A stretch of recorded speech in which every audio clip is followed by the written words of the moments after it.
Ce qu'il y a peut-être de plus admirable dans cette enceinte est la capacité que nous avons à débattre sans tenir compte de l'avis des peuples, en méprisant leurs choix et en poursuivant un processus implacable pour imposer aux pays membres, aux nations, un corpus idéologique, un carcan juridique qui a pour objectif de les priver de leur souveraineté.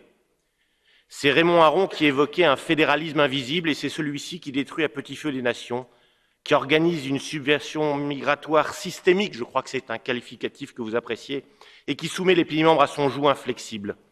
À chaque réunion du Conseil européen sont mises en place des intrusions de plus en plus fortes dans des domaines propres aux politiques nationales, sans lien avec les traités. Demain, ce sera la santé, après-demain, la défense, et en essayant dans ces domaines d'imposer la primauté du droit communautaire, c'est l'identité même des nations qui est en péril. Votre approche du processus de transition énergétique, votre méthode, c'est plus de précarité, plus de pauvreté et moins de pouvoir d'achat pour les citoyens. Lorsque vous affirmez le droit de l'UE prime sur le droit national, y compris sur les dispositions constitutionnelles, cela ne reflète pas les traités, c'est un mensonge. C'est en revanche le visage de votre projet spoliateur de nos identités.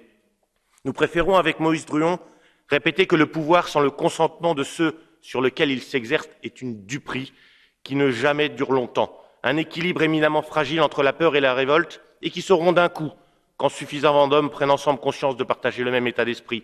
Vous auriez pu retenir les leçons du Brexit, il n'en est rien. Le processus qui organise une subversion migratoire, nous n'en voulons pas.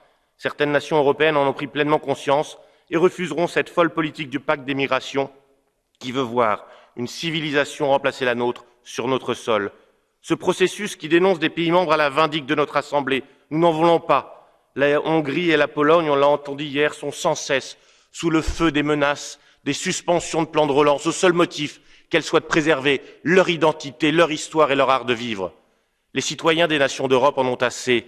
L'Europe à laquelle ils aspirent, c'est celle des nations et des libertés, celle des coopérations librement consenties, certainement pas celle d'un centralisme bruxellois qui méprise les nations.